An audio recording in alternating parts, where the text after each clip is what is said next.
Evictions are supposed to be the landlord's nuclear option, the last resort that puts a bad tenant out and restores order. So why are so many landlords walking away from one feeling completely broke?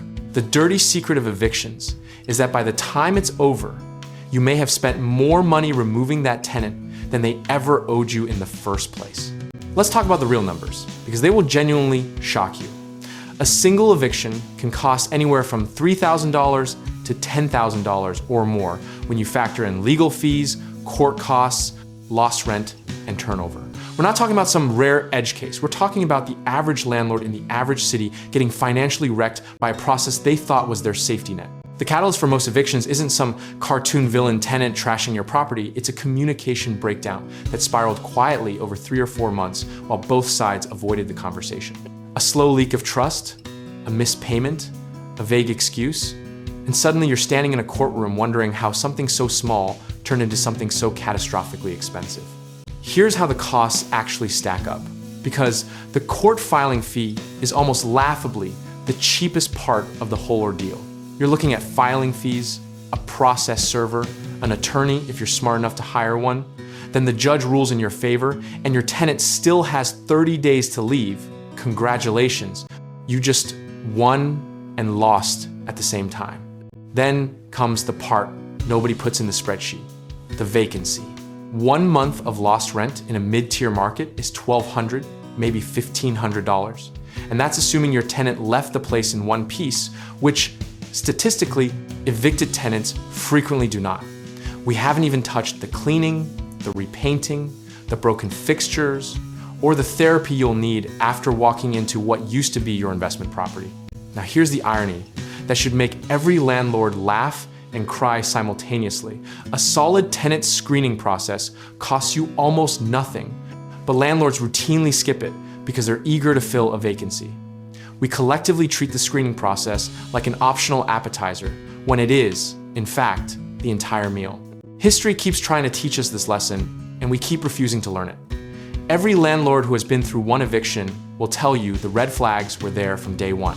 The tenant who negotiated aggressively on the deposit, paid the first month in cash with a nervous smile, and had a complicated rental history, yeah.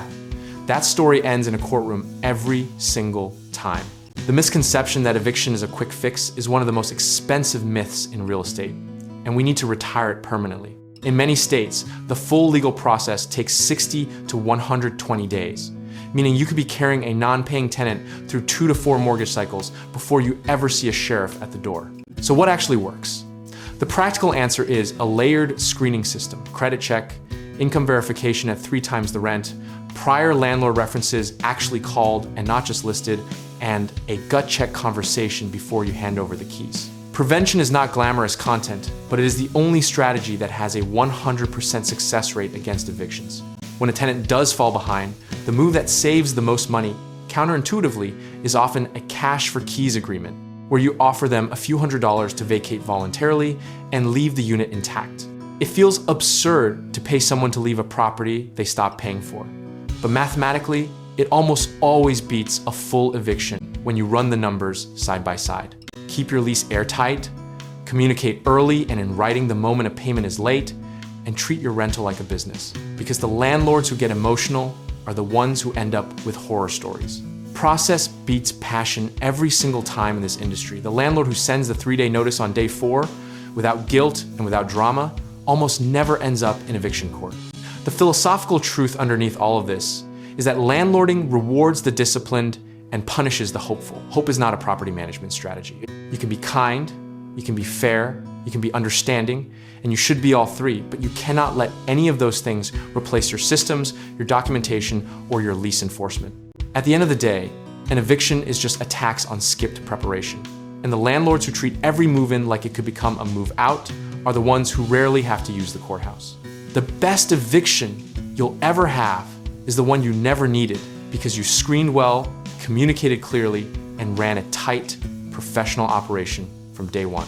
Whether you're just getting into real estate investing, need a trusted contractor for your rental unit, or are looking for the right lender to finance your next property, check out our links in the description below, and let's help you build something that lasts.